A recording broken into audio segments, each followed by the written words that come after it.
Willkommen in einem anderen Fragens video. Welcome to another exciting video, in this case episode 35 of my game system design video series. This video is an attempt to analyse what an optimal micro-armour set of rules could look like.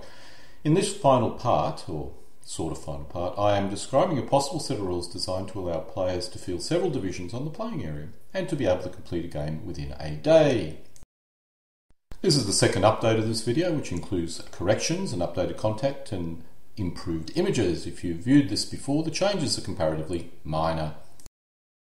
This video is designed to allow potential game designers to determine the optimal game system for their sets of rules and a possible project plan which could allow designers to do so, or to create a project plan. It should be noted, I'm not going to flesh out all the possible game system elements down to the level of detail which would allow you to use them for a game. This video is only designed to provide a rough guideline to follow. The set of rules that I'm going to be covering in this video does not use a commonly used scale. This way I avoid comparison with other sets of rules using a similar scale. I must point out I'm not suggesting these rules are functional or even optimal. It's basically an exercise in what to consider when fleshing out your set of rules. The scale that I'll be selecting, as I indicated before, is an unusual scale, but it's basically a regimental combat unit scale with an element scale of 30 vehicles, guns or 300 men. This represents a half a battalion element scale. The ground scale of 1 to 18,000 and the game turn scale of 3 hours will be used for these rules. This scale allows me to maintain a playing area of 3 feet wide or 90 centimetres and 4 feet deep or 120 centimetres, or reverse it around. This is optimal for 1:285 scale, and players could use inches instead of centimetres if using 15mm figures. So the playing area would now be 6 feet by 8 feet, rounded down to obviously a reasonable or more reasonable size for your table. At 3 hours a game turn, we have 4 daylight game turns, allowing us to fight for 3 to 6 game days. This should give us a game which can be completed within 4 hours if playing over a 3 game day period, or 12 or daylight game turns. If you want to double this, then the game would take 8 hours to play, and that would give us 6 game days. Let's start with quality. Quality represents the morale and training of elements. Only headquarters possess a quality value, which is used by all subordinate elements within command control. Elements out of command control have a quality value of 0.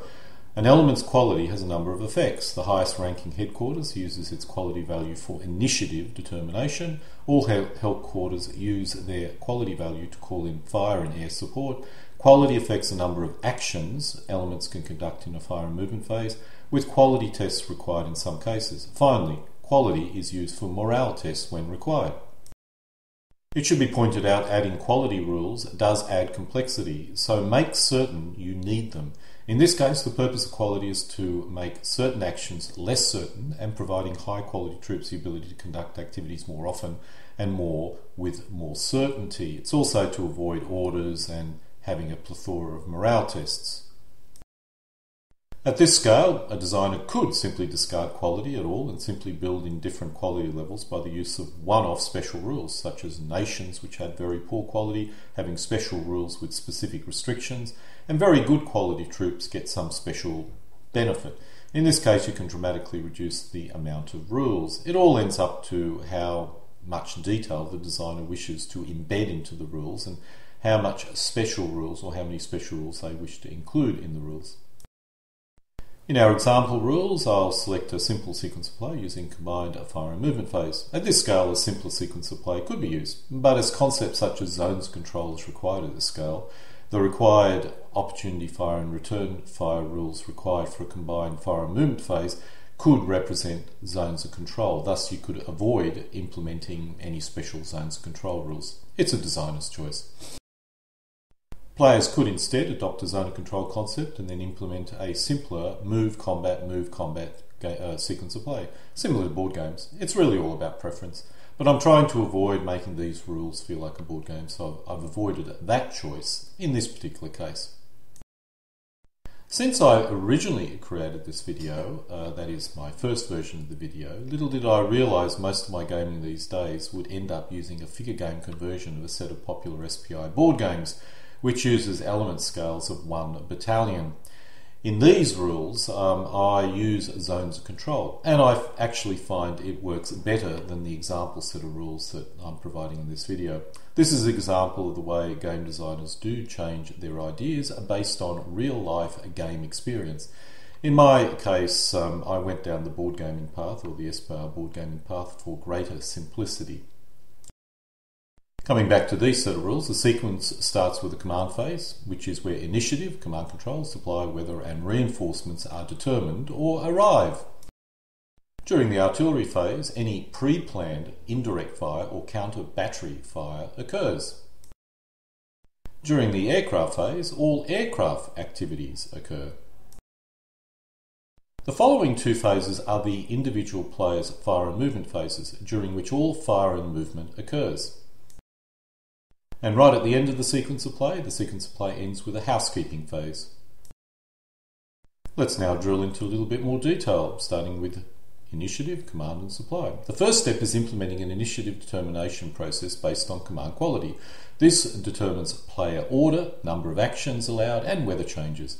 A single die roll with some modifiers, including command values, is all that's required to determine this. The winner chooses player order, and if you win enough, you get 3 actions instead of 2, which means basically your elements can either fire 3 times instead of 2 or move 3 times instead of 2, so it's a significant advantage. And if the value is really low, you only get 1 action instead of 2, which is a bad result. The next step is to determine if elements are in command control. If not in command control, they experience severe restrictions such as greatly reduced movement and inability to move towards the enemy. All elements need to be within, let's say, 15 centimetres of their headquarters to be in command control. The headquarters then needs to trace back to their superior headquarters to allow for fire and air support as well as to move and fight normally. We could be more generous. 30 centimetres could be the land line of command. Telephone lines of command are unlimited, but are fixed and recorded prior to the game, and radio, which is also unlimited, although maybe you'd throw in a bit of randomness. This does depend a lot on the scale you adopt. Finally, we address supply. Indirect fire artillery fire needs to be restricted by the use of artillery supply rules generally, which can be replenished during night game turns. Assuming they can fire twice per game turn, which is what this game system uses, and there are 4 game turns, a default supply total of 4 per artillery element is reasonable. Scenario details would modify this. Obviously, if it's a prepared attack, you'd have a lot more supply. If it was ad hoc or a mobile, you'd have less, etc. When we drill to supply, elements need supply in order to encourage players to cut off enemy supply paths. Elements would trace to their headquarters, which then can trace to a road, which then traces to a friendly player edge. The distance to trace to a road could be, let's say, 15 centimetres. There is no distance limit when tracing supply along a road. Enemy elements can block supply paths. When out of supply, an element takes a test to see if it moves or fires to determine if it runs out of supply. If so, it cannot move or fire again, but can conduct close combat in defence until, of course, it regains a line of supply. Some artillery functions are performed in the artillery phase. This includes area fire, interdiction fire and counter battery fire. Area fire is pre-planned fire with the restriction the fall of fire must be observed. Area fire is conducted against a location on the playing area, not specifically against enemy elements. Interdiction fire is also pre-planned fire with a restriction the fall of fire must be also observed. Once again, the target is an area on the playing area, not a specific enemy element. Interdiction fire, that is the combat, is conducted against any element, including your own, which moves into or through the interdiction fire zone during any fire and movement phase. In this case, the interdiction fire is determined in the artillery phase, but indirect fire combat is conducted during the fire and movement phase. Finally, we talk about counter battery fire, which is indirect fire at any enemy indirect fire elements which have fired in a previous game turn. However, these functions generally would constitute a minimal amount of artillery activity. The bulk of artillery fire will be direct fire support, which is called in by observers and occurs in the phasing, fire and movement phase. If dedicated, that is the artillery is dedicated to a formation, which means it's part of, let's say, a regiment, it just occurs. If attached, a quality test must be conducted before the fire can occur, and if general support, the quality test has a negative modifier. These latter effects are due to the fact you're going through multiple lines of command.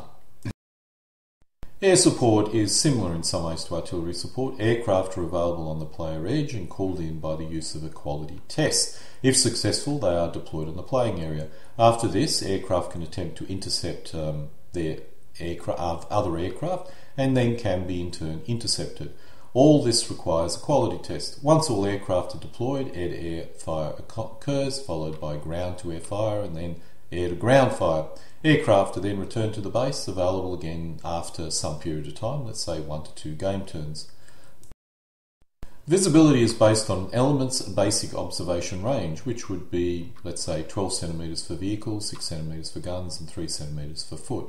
This all depends on the scale or ground scale. Based on the activity of the element, this range can be modified. So if an element moves, it shifts upwards, that is, you can see it over a greater distance. Finally, terrain effects are considered, with elements in cluttered terrain being harder to see. A combined modifier is also possible, taking cover in cluttered terrain, for example, which makes it very difficult to see. If applicable, we may want to consider lighting conditions such as daylight, dusk, dawn, smoke, night, moon and night, and no moon. Weather conditions are catered for by allowing for left and right shifts on such a chart, so rain results in a shift to a lower observation range. For the modern period, imaging equipment can have the opposite effect. This caters for virtually all situations and remains as probably the most basic and simple system that you could possibly implement if you want to cater for everything. We do not need to consider line of sight. We do need to consider line of sight, as some terrain can block a line of sight. This would include hills, woods and built-up areas. While this is possibly not necessary, in order to provide additional flexibility in the game system, to allow for historically accurate but extraordinary events, as well as to reflect the effect of troop training, motivation, morale, doctrine, etc., the concept of actions can be included. An action is similar to a subphase. In effect, it is a subphase. During each fire and movement phase, each headquarters determines the number of actions which are available to subordinate elements. This is dependent on quality and can involve a quality test. The initiative result can also affect the number of available actions. During an action, a phasing element can conduct direct fire or indirect fire, engage in close assault, or move. Engineering activities can also require actions, as can special activities such as limbering or mounting transports. In the latter case, these activities are considered as movement and may only require a part of an action, allowing for some additional movement as well. In order to move, an element has to expend an action. The movement allowed for an element is dependent on the element mobility type, which could be tracked, half-tracked, all-wheel drive, wheeled, bicycle, animal and foot. Terrain such as standard going, good going or difficult going can affect this distance by applying a multiplier or divider. This is dependent on the element type. A special movement mode, called travel mode or strategic movement mode, allows elements to travel a greater distance across roads. Terrain is reflected by giving different terrain elements effects by element type. So foot travelling through open wood would consider this as standard going, while tracked would consider this as difficult going and wheeled as prohibited. Linear terrain such as streams or walls could have a variety of effects, but would typically be prohibited based on the element type or have some movement cost or some percentage of the action required in order to cross. Elements can conduct special activities by expending part of or all of its movement allowance. This would include limbering or mounting transports, taking cover or adopting travel mode. A number of special activities, normally engineering, would also have a movement cost. This could include laying or removing minefields, destroying or constructing a bridge, destroying or constructing fortifications or obstacles. All elements possess a weapon with a fire range, unless of course it doesn't have a weapon, which would typically be a maximum of 21 centimetres and a minimum of 3 centimetres. Some elements or some weapons have a range of 0 centimetres, which means they can only be used in close combat. Each element possesses an anti-tank and an anti-infantry fire range, as the weapon's characteristics could be very different. In some cases it might be identical. Each weapon would also have a fire effectiveness value, an anti-tank and an anti-infantry fire effectiveness value. This represents the number of dice which are used when conducting a direct fire up to half its fire range. Ranges beyond this and up to its fire range halve the number of dice, with fractions being retained and resulting in a half dice in some cases, which you build up. When conducting anti-tank fire against an armoured target, the number of dice is determined by cross-referencing the fire effectiveness with the target defensive effectiveness value. If the target is soft, their fire effectiveness value represents the number of dice to throw. Once the number of dice to throw is determined, the phasing player spins the dice with any result of 5 or greater, resulting in a hit. Or if a half dice, remember you can actually halve the number of dice if you're firing beyond your half range, a roll of 6 is required for a hit. Special weapons can have special conditions, so heat weapons can only fire up to half range, for example. If firing on the move is allowed, the number of dice is halved again. These special rules are only limited by the types of weapons allowed. When an element is moving and conducting fire combat in its fire and movement phase, these actions can trigger fire combat by the non-phasing player. Return fire is triggered by enemy direct fire. An element can conduct return fire against any enemy element which, in turn, has conducted direct fire against it. It may only do this twice in any given enemy fire and movement phase.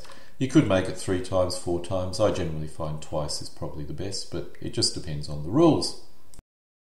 Indirect fire is similar to direct fire, except each element only has a single fire range and fire effectiveness value. Indirect fire can be self-observed, which means the fire can see the target. In most cases, indirect fire is brought down by a separate observer, which is called observer-sided indirect fire. In this case, an element extends an action or expends an action to observe an enemy and call down fire support. If dedicated, that is, if the artillery is dedicated, this occurs automatically. If attached, the artillery is attached to that formation, a quality test is required. And if general, which generally means 2 levels of command up, a quality test with a negative modifier is required for the fire support. As a result, a possible game system structure could look like this. All indirect fire elements have an indirect fire range, FR. All indirect fire elements have an indirect fire effectiveness, FE. The FE represents the number of dice to be thrown. When conducting indirect fire against an armoured target, the number of dice is determined by cross-referencing the FE value with the defender's defensive or armoured value. This normally reduces the number of dice. When conducting indirect fire against a soft target, no cross-referencing is required. The dice are thrown. Any result of 4+ results in a hit. Hit less than and up to half range, and up to full range, that is the artillery is firing at full range, any result of 5 or plus results in a hit. Once an element has suffered 1 or more hits, it can save a spin or save die roll per hit. With no modifiers, a save represents the hit having minimal effect. A quality test may still be required, but the element remains. Modifiers include defensive effects such as the element taking cover or the element in terrain which offers protection, or a combination of the two. Other lesser modifiers could be when firing through smoke. If the save fails, the element suffers a loss and is removed. Otherwise, it takes the quality test. If it fails, the quality test that it takes could force it to take cover, if not already in cover, or to retreat. If there is only 1 loss, the element is removed and can be returned the following game turn if it passes a quality test. If it suffers 2 losses, it's permanently removed. Depending on quality, type and nationality, a player may choose to retreat in lieu of taking a loss. When an enemy is moving and conducting fire combat in its fire movement phase, these actions can trigger fire combat by the non-phasing player. Opportunity fire is triggered by enemy movement within its opportunity fire zone, which is half its fire range. This represents a sort of zone control. Enemy elements which attempt to leave an opportunity fire zone, or move at least a quarter action within an opportunity fire zone, or move at least half an action and end in an opportunity fire zone, moves into close combat, or unlimbers or dismounts within an opportunity fire zone, triggers opportunity fire. When conducting opportunity fire, the number of dice is halved, as if it was beyond half range. It may only do this twice in a given enemy fire and movement phase. Close assault is the act of moving into close combat against an enemy element. Both elements are considered to be occupying the same spot on the playing area, and direct fire combat round continues until one side is retreated or is eliminated. Fire effectiveness value will differ when in close combat, and short-range weapons can only be used in close combat. An element conducting close combat can be supported by up to 2 elements which provide close support, normally in base-to-base contact. Close support elements conduct normal direct fire against the enemy element during each close combat round. A close support element must be in base-to-base contact with a close assaulting element. Only the defender can take advantage of any terrain or cover. The effect of morale is reflected in the already described quality tests. This includes determining initiative, the number of available action, calling in fire support or air support, if suffering a hit but successfully saves, and if suffered 1 loss, for example. As you can see by this, even when you strive for maximum simplicity, the rules can still get quite complex. I actually created a set of rules roughly based on these ideas in this video, and it did give me some enjoyable games. This was based on a set of rules which was printed in the Wargamers Digest back in 1970 but never completed. As a result, the only rules I created were those which were missing from the original Wargamers Digest guideline, using the basic systems that I'm describing in this video. Of course, there are a number of commercially available set of rules which can do the same, and as they have a community and are supported, there is little point in creating your own rules. Examples include Spearhead. This is basically a scale thing. The rules I created was basically a platoon scale. There are plenty of platoon scale rules out there. There's really little need to create your own in that particular scale. That's one reason why for this video I selected an unusual scale, and I must admit there is a lack of battalion element scale set of rules available, particularly when I first created it. There have been quite a few that have come on the market since, which I find quite interesting. The issue I come across is the scale, was not appropriate for this level of detail or complexity. That is, in this video I'm attempting to put far too much detail into what effectively is a half battalion scale set of rules, and I think that is one of the problems with the rules that I'm describing here. But nonetheless, the purpose of this video is to give you an idea of the things you need to consider if you want to create a set of rules. And by doing this scale, I'm catering for the issues or areas that you need to consider if you're doing a platoon or lower, as well as battalion or higher. I discovered most players that would consider a battalion element scale wanted to command several divisions, which I found quickly bogged down if you use traditional figure gaming concepts and game systems, which is basically what I'm describing in this video. If the number of elements are restricted to 50 per side max, then a platoon or company element scale was suitable, and there are lots of good commercial sets of rules available at this particular scale. By accident, possibly, I discovered that a battalion element scale, at that scale, I was better off converting a board game into a figure gaming format, which I did using the SPI Modern Battles game system. The result were players can command from 4 to 6 divisions each and have a game which could end within 4 hours.